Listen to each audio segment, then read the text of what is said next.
This month's water bill is $1,400? I exclaimed, looking at the water bill in disbelief. The amount was nearly doubled from last month. We'd moved into this house just a few months ago. We were supposed to be starting a happy new life together with my husband and our young son, but then this unexpected situation arose. I have always been mindful of saving money, considering our house mortgage and the future of our son, who just started elementary school this year. I couldn't believe our water bill increased by $700 in just 1 month, given that we lived as usual. "What's wrong?" my husband asked, seeing my pale face. I explained the situation to him. He too was surprised, leaving both of us bewildered. "This amount's ridiculous. Maybe there's a leak somewhere." I couldn't recall leaving the water running, whether doing dishes, laundry, or bathing. With Oliver at school during the day, it seemed unlikely he'd left a tap open. It seemed impossible that it was due to forgetting to turn off the taps or excessive use. It had to be a problem with the plumbing. "Yeah, let's check it out." Along with my husband, who nodded in agreement, I hurriedly searched all over the house to find the cause. Then, I found something that left me speechless. Seeing my reaction, my husband, who had rushed over, also lowered his gaze and fell silent. Unable to look away, I muttered to myself, "Why is this here?" My name is Ava. I'm a 35-year-old work-from-home creator since I got married. I live with my husband John and our 6-year-old son Oliver. I met John, who is 2 years older than me, at a company where we both used to work. He was a colleague back then. After years of dating, we married when I was 27, and now have our beloved son. Now, we have our lovely son and lead a happy life. Recently, using the savings we've accumulated together, we fulfilled our dream of building our own house in a small countryside town. Both of us were raised in the city, so moving to a place rich in nature was a dream come true. Our new house has a large backyard, and I'm planning to create a flower bed once we settle in. For now, the yard is quite plain, but we plan to plant flowers and set up play equipment for our son, Oliver, to enjoy. John and I are currently discussing our future, hoping to make this house an even better environment for our son. After moving here, John left his job and is now working hard as a remote programmer to support our family.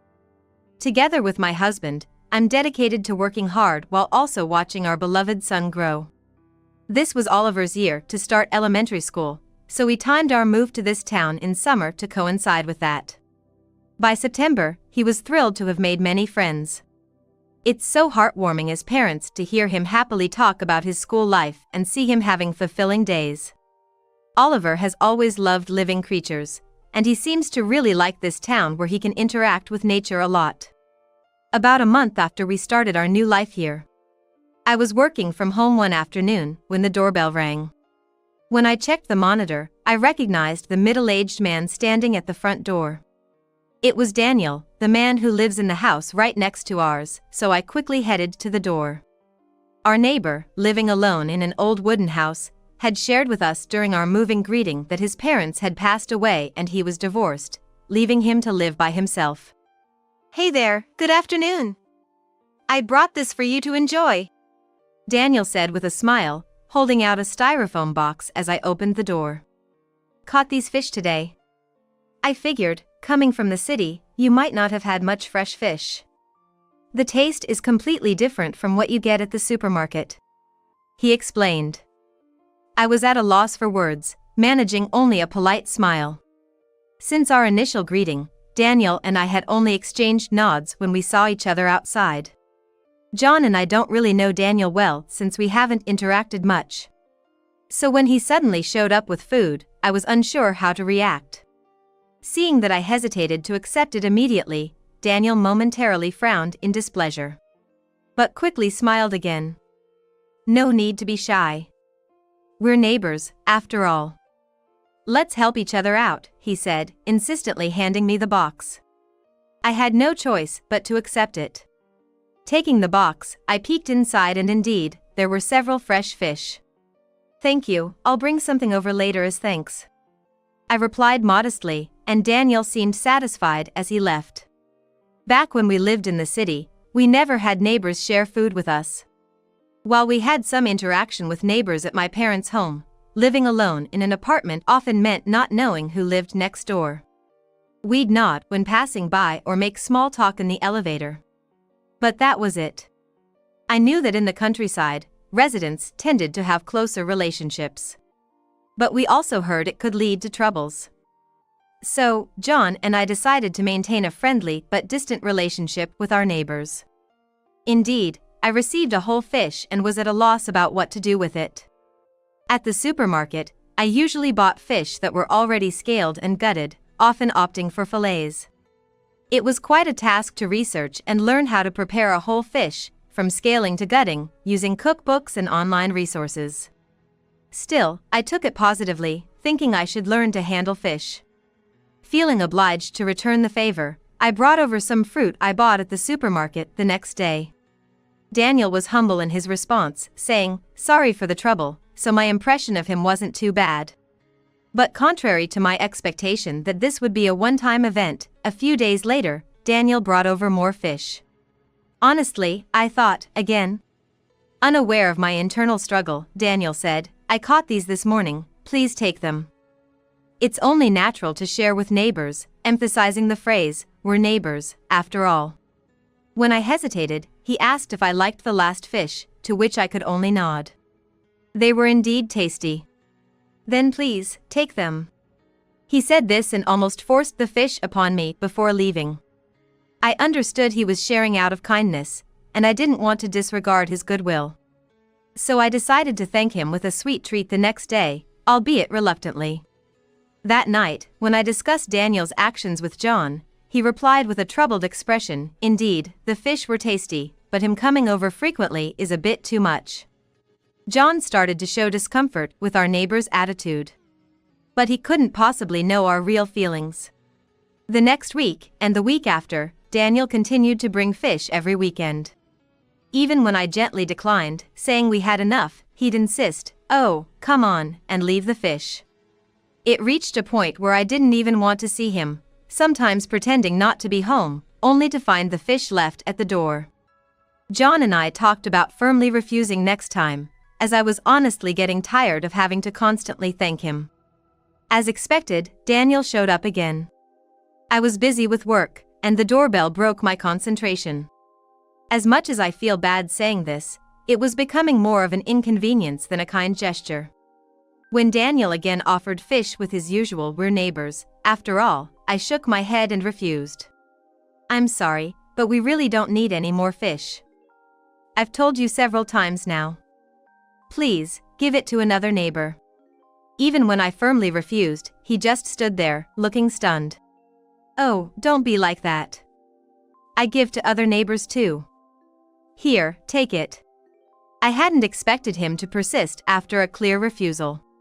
Watching him smilingly offer the box of fish, I anticipated a long conversation.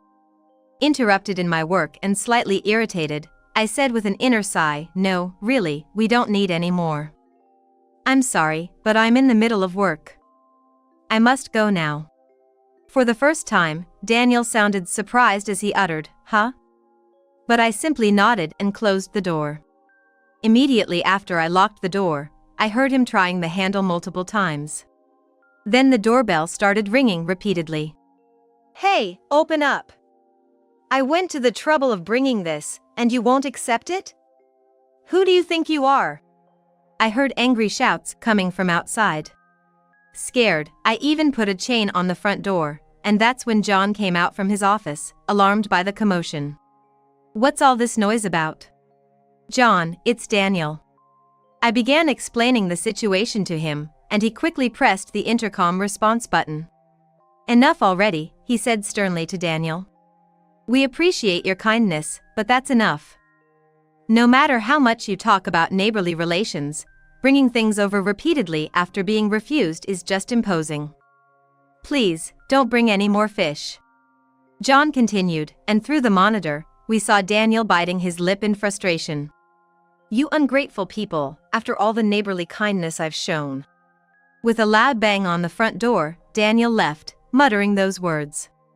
After that, he stopped bringing fish. I was worried we might have offended him with our last interaction, but when we saw him outside, our relationship remained the same, albeit a bit awkward, with just a nod of acknowledgement. Then, months passed by peacefully, and 5 months had gone by since we moved in. One evening after finishing work, I checked the water bill and was stunned by the amount. It was nearly $700 higher than last month. What's this? I had never seen such an outrageous amount before. In our area, the water meter is read monthly, and bills are sent accordingly. Comparing it to last month's bill, the amount was almost 10 times higher, making me wonder if it was a clerical error. I've always been mindful of saving for our house loan and our child's future, so it was unimaginable that we used so much water. In fact, it seemed impossible for the bill to jump by $700 just like that. Ava, what's wrong? You look pale. Are you okay? John asked, noticing my distress. Showing him the bill, he too was shocked. What's this? Why is the water bill so high? Something must be wrong. Maybe there's a leak somewhere. That was the only possible cause we could think of. John agreed, that might be it. Let's check around. So, we started searching the entire house for the cause. We checked everywhere, both inside and the backyard tap, but couldn't find any signs of a water leak. Growing more puzzled by the minute, we were both thoroughly confused. Mom, Dad? Baffled, we were contemplating whether to contact the water company when Oliver, who had been watching us rush around, spoke up. What is it, Oliver? He seemed hesitant, as if he had something to say. Well, you see. We were stunned by the words that came out of Oliver's mouth. It was so shocking that it was hard to believe at first, but I don't want to doubt my son's story. We wanted to check on what Oliver just told us right away, but we had a family trip planned starting the day after tomorrow. It was Christmas vacation, and both John and I had adjusted our work schedules to take a week off. So, keeping Oliver's words in mind, we decided to shut off all the water in the house while we were away and see what happens. We went out of state for our trip and had a wonderful time for a week. We visited various places, but the highlight for Oliver was a famous aquarium. His eyes sparkled as he looked at the fish and other creatures, and he seemed reluctant to leave, even as closing time approached. I don't want to leave, he said, and John and I comforted him, promising to return next year. Seeing his happy face made me determined to work hard once we got back. After a week, we returned home, still in high spirits from the trip. But just as we were about to open our front door, we heard a loud male voice behind us. Hey, wait a minute. John and I turned around in surprise to see Daniel, pale and stumbling towards us. He clutched an old bucket in his hand. As he nearly tripped once, some water splashed out of the bucket. What have you guys done? He exclaimed, flustered. Realizing the situation, I thought to myself, I knew it. Why were you gone for a whole week? And you turned off the water before leaving, didn't you? We went on a family vacation because Oliver is on school break. But how do you know we turned off the water? You can't see that from outside. I asked him, although I had a pretty good idea why he was so frantic. That's... Daniel faltered, and I took out my smartphone from my bag. Flicking through the screen, I showed him the footage. What? What's this video? He exclaimed, staring wide-eyed and angry at the phone. The screen displayed footage from our home security camera. We always had a camera at our front door, but we installed an additional one in the backyard the day before we left for our trip. The footage from our vacation period showed Daniel boldly entering our backyard. He was carrying a long hose and connecting it to our outdoor tap. He stamped his foot in irritation when he realized no water was coming out. I checked the camera footage every day during our trip. You were frequently visiting our backyard, not just this past week, but even before that. I told him. Daniel looked frantically between the phone screen and me. Why would you do that? Oliver then piped up, I saw you in our backyard, mister. What? Daniel started to sweat profusely, realizing he had been caught. Actually, a week ago, on the day the water bill arrived, Oliver revealed to us that Daniel had been secretly coming to our backyard to draw water. On the day we received the water bill, Oliver had been playing at a friend's house nearby. When he returned home that afternoon, he witnessed Daniel hastily leaving our backyard. At the time, Daniel had a long hose in his hand. John and I were home but busy working in separate rooms, not noticing anything unusual. Furthermore, our respective workrooms are located away from the backyard. I suspect that Daniel had been observing our daily routines for some time. Knowing that we both stay in our rooms working during the day, he boldly trespassed onto our property. Considering the water bill increased by $700, it's possible that he might have also been coming late at night while we were asleep. Since the other neighbors' houses are a bit distant, it's likely they didn't notice Daniel doing anything in our backyard. John asked, "We heard from the neighbors that you like fish and even breed and sell them. Were you stealing water from our house for your fish tanks?" Apparently, the neighbors mentioned that Daniel often caught fish from nearby waters to cook or keep. One neighbor who had visited his house said he had a lot of Japanese rice fish in tanks. He would buy and breed them, then give or sell them to acquaintances. However, he complained about having too many fish and not enough space for all the tanks. So Daniel stole water from our house because he couldn't afford the cost of maintaining them? Our suspicions were confirmed as Daniel, resigned, began scratching his head. "I had no choice. I'm broke and they require clean water, so I had to frequently change the water in my fish tanks. A little water shouldn't be a big deal." I wanted to argue that it wasn't just a little water, but he kept on talking, leaving no room for me to interject. It was summer, so he had been changing the water in his numerous tanks daily. Apparently, tap water can't be used directly for fish tanks and needs to be treated to remove chlorine. Changing the water involved not only refilling but also cleaning the tanks, requiring a significant amount of water. He confessed that he was using both his home's and our water supply for taking care of his Japanese rice fish, and the $700 increase in our water bill was just a fraction of his total usage. Moreover, Daniel lived alone in an old house with no family. He had almost no savings and barely making ends meet, and panicked when our water supply was cut off. "You guys got some fish from me before, so I should be allowed to take a little water. We're neighbors, it's only natural to help each other out, right?" His claim was so absurd that I was taken aback. "What are you talking about? That's not how it works," I retorted. But Daniel showed no signs of acknowledging his wrongdoing. "Just turn the water back on. If these fish die because of you, it won't be the end of it," he shouted defiantly, raising the bucket in his hand. After Daniel lowered his hand, Oliver, curious, peered into the bucket and tilted his head in confusion, wondering what caught his attention. I looked into the bucket too. It was filled with many swimming Japanese rice fish. They seemed to be swimming around energetically, which was somewhat relieving, but Oliver looked closely at the fish and then up at Daniel. "Hey mister, these aren't Japanese rice fish." "What?" Daniel was taken aback when my son pointed out his mistake. I was equally surprised and exclaimed, "What? What do you mean? They look like Japanese rice fish." "They're not. Look at this."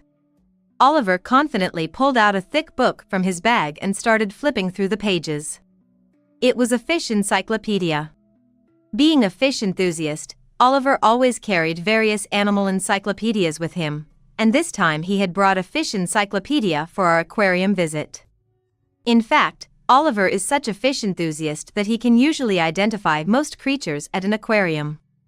If Oliver said the fish in the bucket weren't Japanese rice fish, he was probably right. "These are mosquito fish." He pointed to a page in the encyclopedia. The page showed a photo of a small fish resembling Japanese rice fish. "Mosquito fish aren't allowed to be kept or sold," he continued. John and I also looked into the book. The page he showed us in the encyclopedia had a photo of Japanese rice fish for comparison, pointing out the slight differences in the tail fin shape. Observing the fish in the bucket, it was clear their tails matched the mosquito fish in the book. The book stated that mosquito fish are a highly reproductive invasive species, and it's illegal to breed, sell, or even keep them. What you were doing is a clear violation of the law. I confronted Daniel, who started trembling. No, I didn't know. I thought they were Japanese rice fish. Uncle, rice fish and mosquito fish have different ways of giving birth. Rice fish lay eggs, but mosquito fish give birth to live fry. Didn't you know the difference, even though you like fish? Oliver, with an unusual calmness for a child, said. Chastened, Daniel couldn't respond and just groaned, unable to find words. There are things that can't be excused by ignorance. You've been stealing water, and I'm going to report this to the police. Wait, what? Hold on a minute. His face fell as I called the police without paying attention to his frantic pleas. He hung his head, sighing, oh no. He realized there was no way to talk his way out of this situation. Good job noticing that, Oliver. You're amazing. John praised, patting our son on the head, who smiled proudly. I am so grateful to my child for helping us uncover the cause of the massive water bill and the illegal activities of our neighbor. We hired a lawyer and claimed compensation for the unauthorized use of water and the additional charges we incurred. Furthermore, Daniel faced legal action for breeding and distributing an invasive species. If he had just bred them at home, there might have been an excuse, but he sold these fish as Japanese rice fish to others. That's clearly illegal. It turned out Daniel had sold these fish multiple times, mistaking them for Japanese rice fish. Despite the dubious buyers, our ties with Daniel were severed. However, he couldn't pay the fines because of his strained finances. Neighbors he had shared fish with in the past refused to help. As apparently, he had often forced fish on people and demanded favors in return. Naturally, everyone was eager to cut ties with him. In the end, Daniel had to sell his old house, which didn't fetch much money. Daniel apparently used up most of his money paying fines and compensating us, eventually losing his house. With the little money he had left, he moved to a more affordable area. The neighbor who always said, "We're neighbors," after all, was gone, and I finally felt free from the stress of this neighborly relationship. I worried he might seek revenge, but it seemed he had no energy left for that. Rumor has it that he's struggling to connect with people in his new community. Soon after, I became pregnant with our second child. We don't know the gender yet, but Oliver is excitedly waiting for a sibling. Oliver seems eager to share his knowledge about living creatures with his soon-to-be younger sibling, whether it's a brother or sister. John and I are determined to work even harder, anticipating the arrival of a new life in our family. I am looking forward to welcoming this new member with my dear husband and son.